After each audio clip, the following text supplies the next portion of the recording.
Little update coming down there, and anything below this camera line is what I was fabricating last night. I'm pretty excited to show it, but you guys are gonna have to wait to see it on Project Sync Tremor.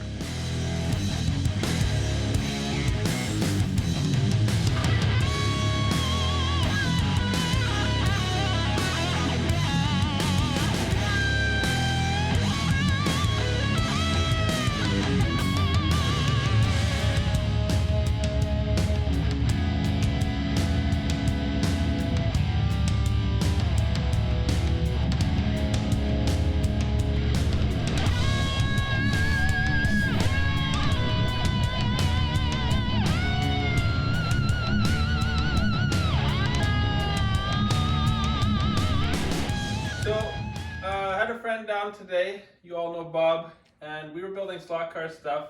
We were building a pretty neat little surprise for my pops. And I said, Bob, you have to see this thing. Me and Tony had it on the ground for 30 minutes, which wasn't enough for me to keep drooling. I'm pretty excited with how low this thing is. And so I did it again so he could see, and also so I could see again, and we wanted to measure the height here. Tony and I are going to drop an inch or two out of the front of this thing yet, but right now Bob wants to get the tape measure in on here. The front lip, which I may extend, is 10 inches. So if you drop 2 inches out of the front, it's probably going to come down in 2.5 to 2.25 inches height wise. Let's do this one. My tape measure is well used by my 3-year-old. Well, we're just under 4 feet. GT40 is still here, but I think when we drop the nose, maybe here, Bob. What do you think? I might get about there. We'll see. So yeah, I'm smiling. It's cool. But yeah, for those of you who think, oh, he's not pitching it properly, we need an alignment. To do all this before I do arches. I want to erase it probably before we do arches. It looks kind of ghetto, but I think in an angry way, which I think is cool. I almost don't even like the paint after this. This is kind of angry, but it'll get painted. And the front, you can see we need a flare here. We're still 2.5 inches. I'll probably, gotta discuss with the build partner yet, but probably from here to here kind of thing. We'll see. Well, it's getting lowered, so 2 inches. If it comes down 2 inches, the tire hits this. So my gap will probably start here, so probably a lip here. That's just rough estimating. But you know how rough estimating goes. I thought before I started this, let's just cut the amount we need, but look how much it would have been ugly. So that was cutting when these quarters were level like this and just kind of taking out here. And like I said before, when you pull this out, this line moves way up here. So, yeah, that's cool. I like it. We're kind of done welding up in this area. So we got the wiring in here. The BCM is bolted in. I kind of got rid of, I minimized it because there was a lot more bracketry hanging off of it. So I got just 3 bolts here, weld nuts on the far side of the firewall, plugged in. This crow's nest or whatever heading over to the driver's side that we're going to clean up someday, but not today. More so when feet go there. Yeah. So this is just going to kind of sit up here and then until we, like, just wherever we need it. We got a little bit more welding to do on the driver's side, so I kind of want to finish that before we put the wiring over there, welding to get the clutch and the brake set up. The only other thing I did is I put the, I don't know if you can see back here, I put the this compression fitting on here on the stainless line, so that'll be our fuel pump. I was trying to straighten this because it was bent pretty tight and I didn't have the right tools to straighten it, so it's a minor kink there, which I don't think will be a real problem in the future. Well, I'd like to make one that sits nice, but I mean, there's a lot of future things to go here. So this was not coming out with a stud welder. I think what I want to do is cut that out. There was a forklift load that was dropped on there. I think if I take it from here, if I take it and here, do it in 2 halves and get the peak down the middle, that should work. It's really stretched. So here's the first half of the curve. I've matched it. It slides over here. And I'm going to set it just back from this edge so I have something strong to weld on. But you can see with the tape there, I've center aligned it. There's a lot of dust that's going to come. And keep in mind, that was from a forklift, guys, so a full load. So out it comes. This is a little crusty behind there, but not bad, eh? For 50 years. So we're going to clean up this edge. Check that out. I'm sure other guys could fix it. For me, this just will be efficient. And I think that when I weld this, if I don't go too fast, it should take the tension out of this hood here. It already feels stiffer in this area versus this side.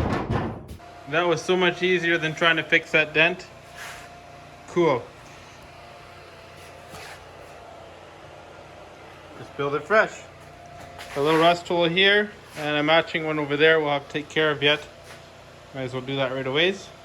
I've got a patch this big right there, and the reason I'm going so big is being dropped here is, I think, pushed it out this way with a ton of oil can there. There is going to be some because it's a thin big panel with no backing now, but a lot more than this side here. So that's all coming out. It's actually mangled in all this area. I'm just going to cut it out, weld it. I'm going to cut it short. This is the patch size. I'm going to cut it short all the way around so it lays on top, and then I can kind of make sure everything's fitting the way it needs to fit. It's all cut out except the perimeter. Now I'm going to cut it to fit. So it's relatively close at this point where it needs to go. Big patch is tacked into place. That is much nicer looking than it used to be. Makes me feel pretty good about this hood again. And I actually took the old steel that I cut out of this spot here, got General Metal to measure it so I wasn't overdoing it, so we can keep the weight down as much as possible, which is thinner than this patch I put in, but that's the one I had. It'll be fine. It's not much difference. This is 20 gauge, that's probably 18 gauge in a small spot. So welding's done. Grinding time. The next thing I got to do is just grind this edge off and cut this out here. I should be able to slide this up. I think it's only welded on this side, a couple spot welds. Just slide up the back side of it. Tack that in place, and then I can fabricate the top side, and we'll get it lined up in this edge here. As promised, that came off. Here it is. So I think the first thing I got to do on it is just build an extension of this piece, the amount I need to stretch. And I think it's 2 inches. I will double check that, but it should be the same amount as that range there. So the hood stretch is well underway here. This piece is in. You gotta grind them down yet, but these are the spacers I've made. But the next step will be building, I'm gonna do it in 2 halves because it'll be more manageable. Building the last section of this hood, and it will have a fold over just like factory. I've shown you guys the brace I made. The issue I had, I now had to cut it because when I got the corners right, like these corners right for width, I forgot this had to be bowed up so it was sitting on there, and this actually pulled this down. So I got something spacing it under there now, and that'll come out, but for welding, just until it holds its shape. And then I built this. This is our one hood extension. I got the flange started. So next step is to slice this off here. I'm gonna leave that for now. I'm gonna slip this on, and I'll start tack welding this in, and then when I get to about here, I'll just rip that off. That way I can keep my hood shape as much as possible, because there is a little bit of a crown to that. So that's half the hood stretched. Yeah, and that looked pretty good. I don't know if you guys will be able to see it here, but the top of the hood fits pretty nice with the cowl. I've done a little more weight reduction in the back of the car. The rear parcel tray is out. Doesn't need it. And then if we get inside the trunk here, it's kind of heavy. No, because I lost all the spring mechanism when I cut that out. but that's fine. I've also taken all the structure out of this thing. It's a little flimsy, but still latches, still opens. I'm thinking the spoiler's got a little more weight than really it would need to have, but I do like the spoiler on there. It was the first day I had this car out after winter, and I got a text at work saying my rocker panels are ready. So we make it work in a little car. Let's get a bit of a look at the rocker panels here.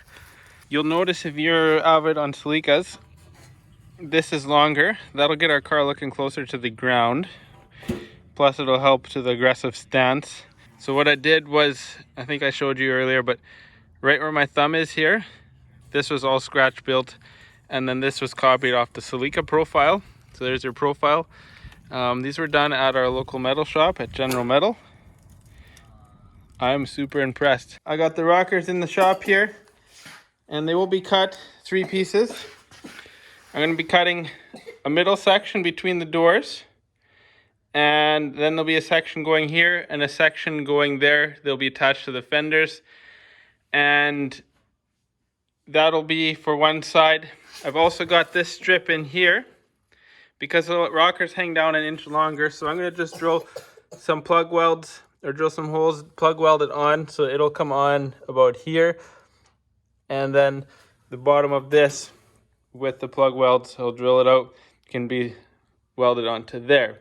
So that makes the rocker, and the plan is to have it kind of taper outwards to come flush at the end here. So if it visually looks good, that's what we'll be doing.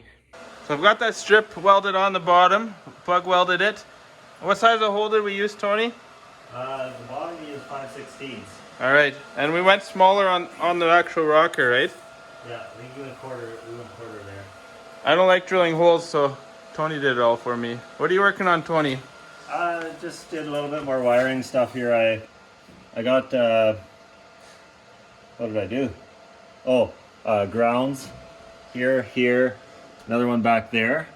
And temporarily mounted this again. I'm just working on something to make our battery sit flat here, and then run some wiring. I've mostly just been Devin's little helper today.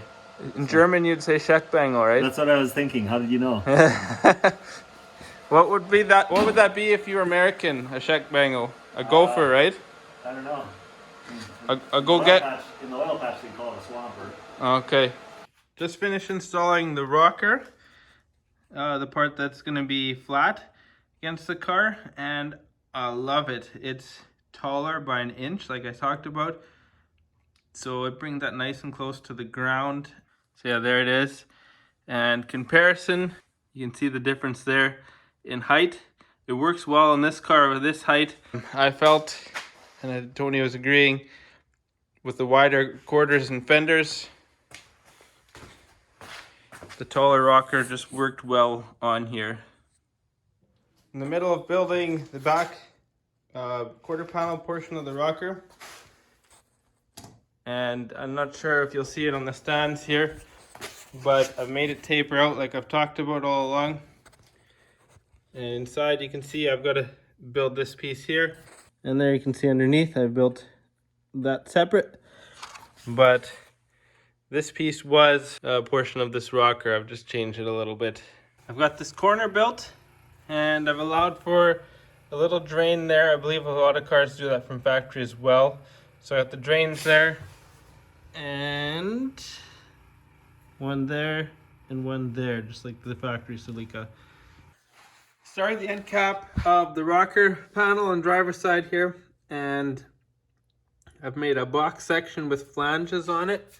And inside are some captive nuts that I've welded, 1 and 2. That'll be for having the fender bolt to the bottom of it. So I'm just going to a cap over here now. The rocker end cap is done. I've sealed her off. And I got the bolts down there. So I'm going to build this bottom portion of the fender now. I've got this piece I've made here. It's a little hot, I did a little welding on it. That's for the bottom of the fender bolts. And I folded the edge over on the wheel side, and that side's folded to be stiff. And that's just going to bolt in place here on the bottom and weld it on top. Got the bottom of the fender welded into place, And I was struggling with right here. It was pulling in tight, and the other side isn't doing that, so something's slightly off there. So I just welded an extra little splice into there to pull the fender out, and that allows this door to open without binding here. So you can see that's kind of the flare out right there. And we're gonna have it come, you can see on the rocker here, this little extra bit. That's how much further out it's gonna come, and it's bolted out underneath there. So here is a side profile of the rockers installed. So I got the clutch set up. The clutch master cylinder bolted up to this whole pedal assembly there. So these two bolts, I drilled the hole and then had to make her fit. I guess I drilled it in the wrong spot, as per usual. Anyways, here's the clutch pedal now. Oh, so now it actually doesn't go too far. No, it doesn't actually have very much travel, which is probably a better thing. Especially for me. But that'll be a factory travel in there, because that's all factory stuff. You know, you just made me happy because I have short legs. You're worried about it.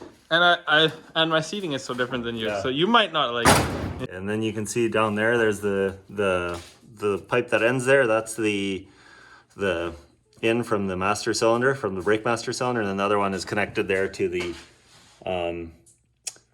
slave cylinder that's on the transmission. Which lucky we built this access port, because apparently I didn't even put enough room in between the transmission and the driver's side to fit like a finger, or more than a finger's width. When I was building that tunnel, I think I asked Tony, how much room do you need to work? He said, oh, about this much. I said, okay, let's do that. Yeah, sounds right. Yeah. Sounds like something I would have said. Yeah. Taking the transmission out, it looks like it'd be a nightmare.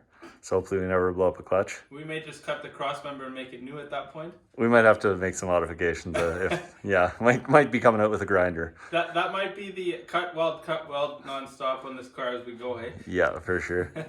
So I myself am working on the rocker panel. I've put in drain divots, the front and the back. Normally these sit in the back of the car, this being the back half in this portion of the rocker, but we're gonna have a cutout right here. So if you come onto the car over here, we're having the exhaust terminate. We came up with a template here, and we're going 4 3/4 inches back from this edge, which puts it about here in the rocker. So what I've done on the inner rocker is I've cut out a portion here, and that's going to be left open but boxed on the inside so we don't get fumes in the car, but the bottom will be open so it doesn't get too hot. And that pipe will just kind of come out and terminate about here. So the next step will be I gotta weld on this piece here to get the rocker down an inch, so it'll be an inch lower, and then I guess this will be cut out of here as well. I'm working in the rocker here. You can see where it's gonna be hollowed out. I've put the flange in here. What it needs though is capped off to keep the fumes out. I've made this piece. It's probably gonna fall right in there, but it's gonna go right about there. Like that. So we're gonna tack weld that now. Well, we put this back in, hammered it in. It's not quite perfect, so it was a little bit of a struggle getting it in, but it's in. And nice, hold on, tight fit. What did you build that piece to do? Because there's a lot of viewers who haven't seen this at this point. Oh yeah, I guess. It does a couple things. It strengthens the fenders by tying them together, or like the car from leaning a little bit. It's a torque, like basically because we made our own engine mounts. We wanted to prevent the top from rocking over too far, so that's what this is. It's a what would you call it? A torque bar? I think so. It hooks up to the front wheel drive engine mount that wasn't used on the Mustang, right? That's right. Yeah. And that engine mount Tony made, by the way. Yeah, as you can see by the globs. And then it ties our rad support, so there's little rubbers inside here, and that keeps our rad from moving backwards or forwards. Yeah, put that in. I cut, you can see over here, there's a bit of a metal like structure there. We cut that out of this side. I'm gonna probably rearrange some of this yet. And then wiring still has to be kind of tucked away and secured to prevent it from burning when we drive. And then I routed some of the hose. So this one I routed and have this one ready to go. Blow off valve. This is a, what do they call this? Yeah, I think it was a bypass valve, turbo bypass, I believe. I'm not 100% sure on that. And then ran this, and we ordered a air filter, just the kind like a, I guess from normal, like a cone style 4-inch rubber clamp style cold air intake for that. It's just going to be run there. I think that's everything. Oh, what else did I do? Oh, I also ran the, You got the clutch hooked up. We talked about that already, yeah? I think so. The line is here now. So you can see it's hooked up there. Well, that's our line, runs from here to there, and that's hooked up to the clutch now? Yeah, it is. So bleeding, it's probably going to be a bear, but... Because it goes uphill? Yeah. Nice. I got the rocker welded in. I did the, drilled the holes, and then I plug welded it all on. So that's done, and the rest repair I did there a while back. I still got to do the other side. There it is, closed. And I'll show you what I'm working on the exhaust underneath there when I'll get it jacked up. This is the tailpipe I'm working on. So the tailpipe's gonna fit there. We're in the quarter panel, and I've got it boxed in the end there. So now I gotta box in this. I'll probably just go to about here and then down, because we'll still need a drain. Water's gonna run down this window and down. So if I completely block this off, it's gonna become a lake in there and run in the car. So we'll just have a drain back in this corner here. Cut down a piece of the rocker panel, put a hole in there. Then this piece is going to slide on here after we get some of the inner structure done. There's some perspective on that, where the tailpipe comes through. I started making the drainage channel in here, and what I've done is sloped it down. So check that out. You can see how much of a slope down it's got, and I want the water to run down here and out there. So I've added this plate in here now, and the next one's gonna weld off of here, follow this angle and go down. But the first thing I'm gonna do is weld on this cover here, and inside you can see the box structure. It kind of in here is gonna be the drain channel, and it'll run down into this area, and this whole thing actually tapers down closer to the ground, so the water will have to run there. So I've made a lot of clearance in there. That's where the exhaust is gonna run through. So here's from the other side, where the pipe comes. And all this section in here is going to be for it to come through, and it is boxed in completely once we get this open hole done here. All boxed in here. I got my cover plate made. This guy right here. It's going to go in this spot. We'll weld her in place. I made this little ring, and it'll go up in here. And that'll really clean up that edge. Weld it in place. Ring is in. I've done a little bit of metal finishing on it. I think the rest I'll do with the body filler at some point. And we got a little bit of a lip on here, or a flange, just to keep this strong, because like we talked about, we're gonna hit it with pylons. And we got the car on the ground. Just a bit of a peek at the side exit. I guess next thing I should do is build the bottom of this fender and the front inner rocker cap. Guys and girls, thanks for stopping by and hanging out during this episode of Dad's Toy Garage. It feels really good to have the rockers on here. They look awesome with that little bit extra inch height towards them. And the side exit exhaust, that is something I've always wanted to try on the car, especially through the rocker or through a quarter. And so that's now done. I'm feeling really good about this project. And next time you'll be seeing us throw the seats in, and we got some other cool things happening in that episode. So stay tuned and stay safe out there, guys. We'll talk to you later.